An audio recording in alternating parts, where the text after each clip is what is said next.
Hello et bienvenue dans une nouvelle vidéo. Aujourd'hui on se retrouve pour parler de mes tops et mes flops pour le mois de mars. Alors attention, titre de vidéo mensonger, en réalité il n'y a que des tops parce que j'ai rien essayé de nouveau déjà, donc il n'y a pas de produit que je connaissais pas et que j'ai utilisé, je me suis dit en fait j'aime pas, et que de manière générale il n'y a rien que j'ai utilisé en prenant un risque en me disant tiens je suis plus sûre de comment ça fonctionne. J'ai vraiment plutôt, je suis restée plutôt concentrée sur les valeurs sûres ce mois-ci, en grande partie parce que je travaille. Du coup, ouais, je cherche juste à me maquiller vite fait pour avoir un peu meilleure mine, pas à expérimenter. Je vais donc plutôt me contenter de vous parler des quelques produits que j'ai constamment réutilisés en fait dans ma routine au quotidien ou pour les quelques vidéos que j'ai filmées. Vous faire un petit résumé de ce qu'ont été mes valeurs sûres ce mois-ci et éventuellement mes redécouvertes ou mes petites techniques que j'ai pas mal mis en pratique donc ces 4 dernières semaines. Inlassablement, la poudre Make Up Forever, c'est la Matte Velvet Skin, donc fond de teint poudre flouteur. Elle n'existe plus, ils l'ont reformulée. Il me semble que j'en avais déjà parlé dans mes tops du mois dernier. Je suis plus sûre.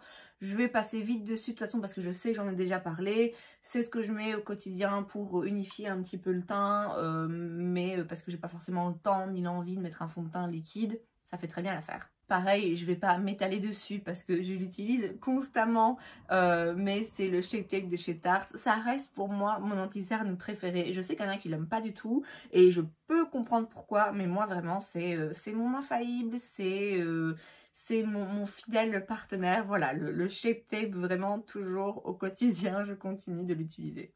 J'ai aussi pas mal utilisé ce petit anti-cerne, trio d'anti-cerne de chez H&M qui est franchement pas récent. En fait, je l'utilise sur mes imperfections quand j'ai envie de les camoufler un petit peu plus, quand je suis très peu maquillée finalement, mais que je veux quand même augmenter la couvrance. Du coup, je mets ça et ce qui est pratique, c'est que comme il y a 3 couleurs, je peux vraiment mélanger, c'est dégueulasse, je peux vraiment mélanger et arriver pile à la couleur qu'il me faut. Donc ça aussi, c'est un produit que j'ai utilisé constamment.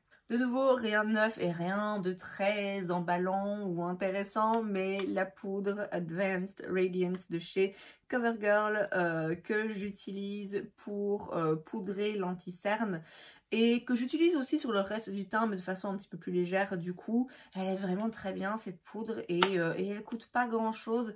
Je l'avais achetée aux États-Unis longtemps déjà, je devrais sans doute plus la mettre sur ma peau, mais bon, vous me connaissez maintenant, vous savez que je m'en fous un petit peu de date de péremption sur le make-up. Elle matifie la peau, elle floute, elle lisse, elle est vraiment très très bien cette poudre franchement, et encore une fois à un prix très abordable. Vous l'avez vu, si pas je vous invite à aller voir la vidéo, j'ai mélangé tous mes fonds de teint. C'était une chouette expérience et le résultat était franchement pas mal finalement, mais en réalité ce que je fais assez régulièrement quand je me maquille de façon un petit peu plus intense pour filmer des vidéos, c'est mélanger 2 fonds de teint. Ce que j'ai fait aujourd'hui et ce que j'ai fait quand même quelques fois ce mois-ci, c'est mélanger ces 2 fonds de teint précisément. Donc c'est le Flawless Fusion Ultra Long Wear Foundation de chez Laura Mercier que j'ai dans la teinte de N1 et le Face and Body Foundation de chez MAC que j'ai dans la teinte N1. D'une part, mélanger les deux ensemble me donne la bonne couleur et en plus ça me donne vraiment un juste milieu. C'est-à-dire que j'ai la couvrance et la longue tenue du Laura Mercier et j'ai en même temps le côté un peu plus lumineux et hydratant du Face and Body. Alors c'est pas le genre de mélange et le genre de technique que j'utilise quand je veux être certaine que mon make-up va vraiment bien tenir toute la journée le plus longtemps possible. Parce que c'est vrai que ça a tendance à bouger un petit peu plus que si j'utilisais uniquement celui-là par exemple. Mais du coup, je trouve que le résultat est un peu plus naturel et très joli. J'aime beaucoup l'effet que ça me donne. J'ai vraiment l'impression de combiner en fait tout ce que je préfère dans ces fonds de teint qui a priori sont très différents. Donc ça c'est vrai que c'est une technique que j'ai pas mal utilisée ce mois-ci, le fait de mélanger de fond de teint. Aujourd'hui j'ai aussi mélangé un petit peu du Hollywood Filter de chez Charlotte Tilbury, que j'aime bien faire pour rajouter encore un petit peu plus de luminosité.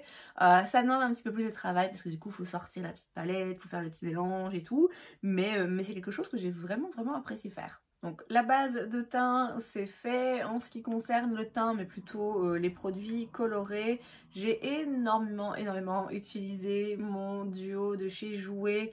Je pense que j'en ai déjà parlé. J'ai l'impression que c'est pas un produit dont on entend beaucoup parler, ni une marque dont on entend souvent parler de manière générale. Pourtant, le bronzer, le duo là, il est absolument incroyable. C'est celui-ci que j'utilise en ce moment parce qu'il est légèrement plus clair. C'est juste la bonne couleur pour moi. C'est juste la bonne, le bon sous-ton, la bonne intensité. Il se travaille très bien. Il est naturel. Voilà, il est juste parfait quoi. C'est vraiment un bronzer pour moi infaillible qui ne me lâche jamais en fait. Je me trompe jamais, je vais jamais trop loin avec ce bronzer, il est vraiment top. Donc moi ici c'est le light to medium, et donc je vous disais j'ai l'impression que c'est pas une marque dont on entend beaucoup parler. Pourtant moi les produits que j'ai d'eux je les aime beaucoup, puisque j'ai aussi l'highlighter que j'ai aujourd'hui qui est donc celui-ci hein, dans la teinte Molten Glow, qui je sais pas si vous voyez mais est absolument splendide. C'est intense hein, c'est clairement intense, mais je le trouve vraiment très beau.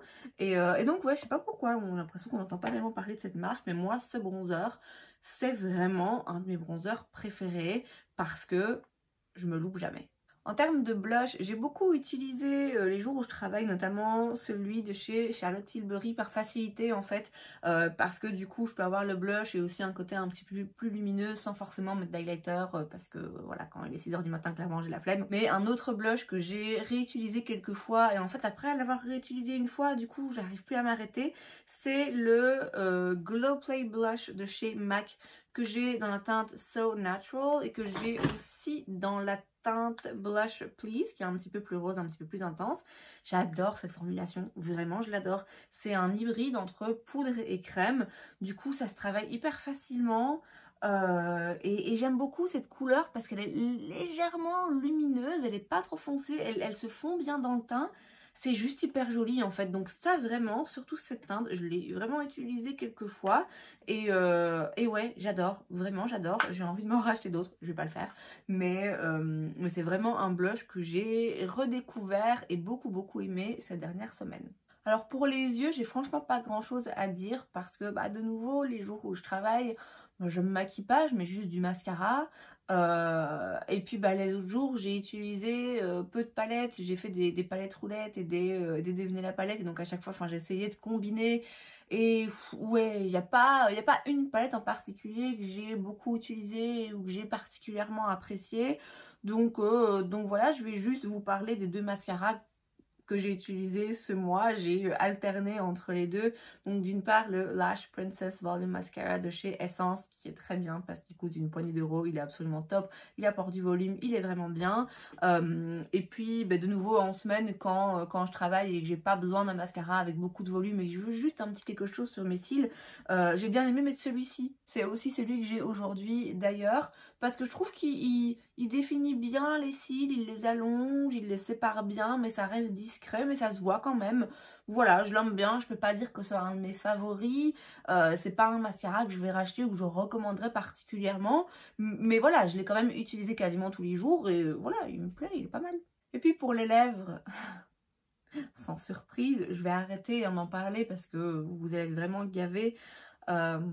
Catrice, hein, le Plumping Lip Liner dans la teinte 040 Starring Roll que j'ai aujourd'hui, que j'ai tous les jours que Dieu fait. Vraiment, j'ai du mal, hein, j'ai vraiment du mal à le lâcher, mais je le trouve absolument parfait pour moi. Alors en vérité, je mange, je ne mets pas tous les jours parce que de nouveau, quand je travaille, je mets pas de rouge à lèvres ni de crayon à lèvres, je mets juste un petit baume et voilà.